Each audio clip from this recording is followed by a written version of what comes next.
Hi guys, welcome back to N B learning. आज हम एक टॉपिक डिस्कस करने वाले हैं जो कि सुपर हीटर से मुतल्लिक है। पिछले लेक्चर में हमने डिस्कस किया था कि सुपर हीटर क्या होता है, और आज हम डिस्कस करने वाले हैं कि सुपर हीटर कितनी टाइप्स के होते हैं। तो डिफरेंट इसको कह सकते हैं, डिफरेंट जाविये के हिसाब से डिफरेंट इसकी जो है वो होती हैं, क्लासिफिकेशन होती हैं। सबसे पहले होता है ड्रेनेबल सुपर हीटर और नॉन ड्रेनेबल सुपर हीटर। यानी कि ऐसा सुपर हीटर जिसका जो कंडेंसेट है वो ड्रेन कर लिया जाता है। फॉर एग्जांपल, जब भी हम बॉयलर को आउट ऑफ सर्विस करते हैं तो उसमें क्या होता है कि सुपर हीटर में मौजूद जो स्टीम होती है वो कंडेंस हो जाती है, और कंडेंस होने के बाद अगर तो उसका ड्रेन है तो उसको जो है वो ड्रेन कर दिया जाएगा, जिसको हम कहेंगे ड्रेनेबल सुपर हीटर। और ऐसे सुपर हीटर जिनका जो है वो ड्रेन नहीं होता तो उनमें वो कंडेंसेट फिर ड्रेन नहीं होता, उसमें जमा हो जाता है, और फिर जब दोबारा उसको बॉयलर को चलाया जाता है तो वही कंडेंसेट फिर स्टीम बन के बाहर निकल जाता है। तो ये दो क्लासिफिकेशन हैं, ड्रेनेबल और नॉन ड्रेनेबल सुपर हीटर्स। उसके बाद फ्लो के हिसाब से जो है सुपर हीटर की क्लासिफिकेशंस हैं। काउंटर फ्लो, जैसा कि आप अपनी पिक्चर में देख सकते हैं, सबसे पहला जो है काउंटर फ्लो है। काउंटर फ्लो का मतलब ये है कि स्टीम का फ्लो, आप देखें फ्लू गैसेस का फ्लो जो है लेफ़्ट टू राइट है, और जो हमारी स्टीम है उसका फ्लो जो है वो फ्लू गैसेस के बिल्कुल अपोजिट है। यानी कि एक तरफ से स्टीम फ्लू गैसेस आ रही हैं और एक तरफ से स्टीम आ रही है, तो ये एक दूसरे के मुखालिफ हैं, यानी कि ये काउंटर फ्लो है। जबकि बी पार्ट में देखें पैरेलल फ्लो में कि स्टीम का फ्लो भी उस तरफ है और फ्लू गैसेस का फ्लो भी उस तरफ है, यानी कि दोनों एक ही डायरेक्शन में है, तो इसको कहेंगे कि पैरेलल फ्लो है, यानी स्टीम और फ्लू गैसेस दोनों एक ही डायरेक्शन में हैं। उसके बाद जो थर्ड वन है वो है कंबाइन फ्लो। कंबाइन से मुराद ये है कि इसमें बाज़ जगह पे फ्लो पैरेलल हो जाता है और कुछ जगह पे जाके जो है इसमें फ़्लो काउंटर हो जाएगा। जैसे कि आप देख लें कि इनलेट कहाँ पे है, लेफ़्ट साइड पे इनलेट है और वहाँ से स्टीम जो है ऊपर आ रही है फिर नीचे जा रही है। कभी ये जो है हमारी फ्लू गैसेस के पैरेलल हो रही है और कभी जो है काउंटर में हो रही है, तो इसको कहते हैं कंबाइन या मिक्स फ़्लो। तो फ़्लो के हिसाब से क्लासिफिकेशन हमने देख ली। उसके बाद जो क्लासिफिकेशन आती है, मेन क्लासिफिकेशन, वो होती है रेडियंट टाइप, कन्वेक्शन टाइप और radiant convection type. Basically mode of heat transfer, आप लोगों को पता ही होगा कि मोड ऑफ हीट ट्रांसफ़र तीन किस्म के होते हैं, कंडक्शन, कन्वेक्शन और रेडिएशन। उसी के हिसाब से जो है हम सुपर हीटर की भी क्लासिफिकेशंस होती हैं, रेडियंट कन्वेक्शन और रेडियंट कन्वेक्शन। यानी कि अगर कोई सुपर हीटर रेडिएशन जोन में लगा हुआ है तो वो रेडियंट सुपर हीटर होगा, और कोई कन्वेक्शन जोन में लगा हुआ तो वो कन्वेक्शन सुपर हीटर होगा, और जो दोनों में कंबाइन लगा होगा उसको हम कहेंगे कि ये कंबाइन है। तो उसके अलावा डिज़ाइन के हिसाब से भी सुपर हीटर की जो है वो टाइप्स होती हैं, जैसा कि प्लेटन सुपर हीटर और pendant super heater. Platen super heater basically जो है ये एक रेडियंट सुपर हीटर है, और ये जो है रेडियंट जोन में लगाया जाता है। रेडियंट जोन उसे कहते हैं कि जहाँ पे हमारी फर्नेस के जो है वो फ्लेम जल रहा होता है, और फ्लेम की जो शुआएँ हो जहाँ जहाँ तक जाती हैं, और फ्लेम की जो शुआएँ या फ्लेम की जो रोशनी होती है जिस पार्ट में वो हीट ट्रांसफ़र करती है, तो उस जोन में यानी कि फ्लेम के करीब तर जो लगा होता है वो जो होता है ज़्यादातर प्लेटन डिज़ाइन के होते हैं, या इसको हम रेडिएशन भी कह सकते हैं, रेडिएशन सुपर हीटर। और पेंडेंट ट्रांसफ़र जो सुपर हीटर हैं ये ज़्यादातर जो है हमारे कन्वेक्शन जोन में लगे होते हैं। तो इसकी अब मैं आपको एक पिक्चर दिखा देता हूँ। जैसा कि ये प्लेटन सुपर हीटर है, वैसे देखने में सोचने में मुश्किल लगता है, लेकिन आप पिक्चर को देखेंगे तो आपको बिल्कुल क्लियर हो जाएगा।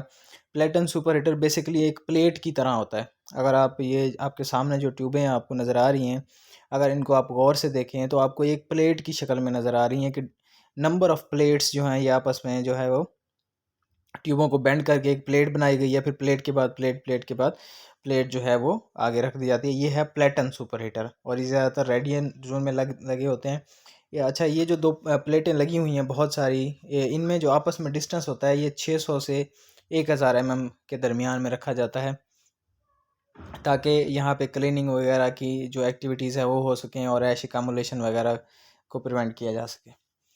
तो उसके अलावा दूसरा है pendant super heater. Pendant super heater basically एक कन्वेक्शन जोन में लगा होता है, और पेंडेंट सुपर हीटर की मैं आपको पिक्चर दिखा देता हूँ। ये है pendant super heater. Pendant super heater basically एक कॉइल की शक्ल का होता है। अगर आप इसको देखें तो पेंडेंट सुपर हीटर ये एक कॉइल बनी हुई है, ऊपर आ रहा है नीचे आ रहा है, ऐसे ऊपर नीचे एक कॉइल बनी हुई है। और प्लेटन देखें तो प्लेटन में प्लेटें बनी हुई हैं। और ये जो है ये पेंडेंट है, तो पेंडेंट में आप देखेंगे कि एक कॉइल सी बनी हुई है, कॉइलों का एक जो है वो सेट है। और बेसिकली ये ट्यूबों का जो डिज़ाइन है इसके हिसाब से ही इसको पेंडेंट और प्लेटन कहते हैं। अगर हम इसको हीट ट्रांसफर मोड के हिसाब से देखें तो जो पेंडेंट है वो कन्वेक्शन सुपर हीटर है, और जो प्लेटन है वो रेडिएंट सुपर हीटर है। तो ये हो गया हमारा डिज़ाइन के हिसाब से। उसके अलावा जो है इंटरनल एक और भी इसकी क्लासिफिकेशन है, इंटरनल सुपर हीटर और सेपरेट सुपर हीटर। वो सुपर हीटर जो बॉयलर के अंदर लगे होते हैं उनको कहते हैं इंटरनल सुपर हीटर, और ऐसे सुपर हीटर जो बॉयलर से बाहर लगे हुए हों उनको हम कहेंगे सेपरेट सुपर हीटर। तो प्रोसेस वगैरह में या जहाँ पे डिमांड होती है तो वहाँ पे जो है सुपर हीटर लाजमी नहीं है कि सुपर हीटर बॉयलर के अंदर भी लगाओ, अंदर लगाओ, वो सुपर हीटर बाहर भी हो सकता है। तो ये हो गई हमारी जो है वो क्लासिफिकेशंस। कुछ हम आगे रेडिएंट सुपर हीटर और कन्वेक्शन सुपर हीटर की थोड़ी सी डिटेल हम और देखेंगे। रेडिएंट टाइप जो सुपर हीटर है वो हीट रिसीव करता है bye radiation in the furnace area of the boiler. और अगर हम लोड बढ़ाएंगे तो उससे क्या होगा, हमारा जो है रेडिएंट टाइप जो सुपर हीटर है उसकी हम एक करेक्टरिस्टिक जो है वो डिस्कस कर लेते हैं। वो ये है कि जैसे ही स्टीम का लोड हमारा बढ़ता है यानी स्टीम की कंजप्शन बढ़ती है तो जो रेडिएंट सुपर हीटर है उसका टेम्परेचर जो है वो डाउन जाना शुरू हो जाता है। ये इसकी एक क्या कह सकते हैं करेक्टरिस्टिक है। जैसे ही आपका जो है वो लोड बढ़ेगा तो लोड बढ़ने से स्टीम का फ़्लो बढ़ता है, और स्टीम का फ़्लो बढ़ने से आपकी जो फायरिंग है वो ज़्यादा होती है। लेकिन फायरिंग ज़्यादा होने से या फ्लेम की फायरिंग ज़्यादा होने से सुपर जो रेडिएंट सुपर हीटर होता है उसके टेम्परेचर में कोई ख़ास फ़र्क नहीं आता। शोले का टेम्परेचर जो है वो रेयर अबाउट तकरीबन कांस्टेंट रहता है, लेकिन क्या है कि जो हमारी फ्लू गैसेज है उसका टेम्परेचर जो है वो अल्टीमेटली बढ़ जाता है। तो रेडिएंट सुपर हीटर की ये खासियत है कि इसमें अगर लोड बढ़ेगा स्टीम का तो इसमें क्या होगा, स्टीम का जो आउटलेट टेम्परेचर है वो कम होगा। इसी तरह आप ये देख सकते हैं कि एक रेडिएंट सुपर हीटर है, स्केच के हिसाब से दिखाया गया है, ये एरो के हिसाब से दिखाया हुआ है कि ये फर्नेस के साथ लगा हुआ है। तो ये रेडिएंट सुपर हीटर है। इसकी लेफ्ट साइड पे देखें बर्नर लगा हुआ है, राइट साइड पे जो है वो सुपर हीटर लगा हुआ है। और इसके अलावा दूसरा है जी convection type transfer super heater, sorry. तो कन्वेक्शन टाइप सुपर हीटर में क्या होता है कि इसमें इसकी जो करेक्टरिस्टिक है वो ये है कि जब भी आप स्टीम का लोड बढ़ाएंगे उससे फायरिंग बढ़ेगी, जब फायरिंग बढ़ेगी तो फ्लू गैसेस जो है वो बढ़ जाती हैं, और जब फ्लू गैसेस बढ़ जाती हैं तो उससे क्या होता है, हमारे स्टीम का टेम्परेचर इंक्रीज हो जाता है। तो इन दोनों चीज़ों को आपने याद रखना है कि जो रेडिएंट सुपर हीटर हैं उनमें जो है वो लोड बढ़ने से स्टीम का टेम्परेचर कम होता है, लेकिन जो कन्वेक्शन सुपर हीटर होते हैं उसमें लोड बढ़ने से स्टीम का टेम्परेचर बढ़ता है। तो ये दोनों एक दूसरे को बैलेंस करते हैं, और जो स्टीम का टेम्परेचर है वो फिर कांस्टेंट रहता है। तो कन्वेक्शन सुपर हीटर आ गया। कन्वेक्शन सुपर हीटर का आप देख सकते हैं, ये आप एक स्केच में देख सकते हैं कि ओवर डेक सुपर हीटर दिखाया गया है, जो कि हमारी जनरेशन ट्यूबों के जो है वो ऊपर दिया हुआ है। तो ये कन्वेक्शन जोन में दिया हुआ है हमारा, और ये हमारा जो है वो convection type transfer super heater है। और एक होता है combine radiant convection type super heater. इसमें तो बिल्कुल आसान सी बात है, आप देखें कि जब फ्लेम हमारा जलता है तो उसका कुछ हिस्सा जो है वो रोशन होता है, यानी कि जो फ्लेम की रोशनी जहाँ जहाँ तक जा रही होती है वो उसका रेडिएंट जोन होता है।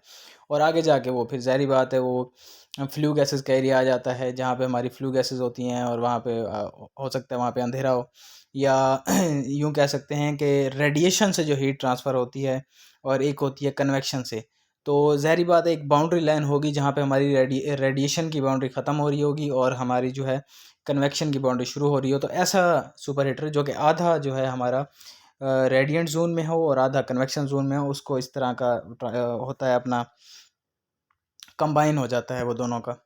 तो ये आप एक स्केच में देख सकते हैं कि जो है हमारा रेडिएंट सुपर हीटर, जिसको आप देख सकते हैं ये डॉट डॉट से सुपर हीटर लगाया हुआ है। तो ये दोनों के दरमियान में आपको जो है वो नज़र आ रहा है। तो ये है हमारा मिक्स है, यानी कि रेडिएंट प्लस कन्वेक्शन टाइप। और उसके अलावा स्टीम का जो टेम्परेचर होता है उसको कंट्रोल करना बहुत ज़रूरी है, क्योंकि ये जो है हमारी बेसिकली जो हमारी टरबाइन है उसका एक डिज़ाइन टेम्परेचर होता है। उससे ज़्यादा हम जो है वो स्टीम को हम इस्तेमाल नहीं कर सकते। ज़ाहिर बात है, मेटलर्जी की भी एक लिमिट होती है, और जितना आप ज़्यादा टेम्परेचर की मेटलर्जी यूज़ करेंगे उसकी कॉस्ट भी बढ़ जाएगी। तो ये था आज का हमारा टॉपिक, जिस पे हमने डिस्कस किया कि सुपर हीटर की कितनी टाइप्स होती हैं, और बहुत डिटेल के साथ हमने इनको डिस्कस किया। तो आगे इंशाल्लाह हम डिस्कस करेंगे कि सुपर हीटर की ट्यूब्स में कौन कौन से मसले आते हैं।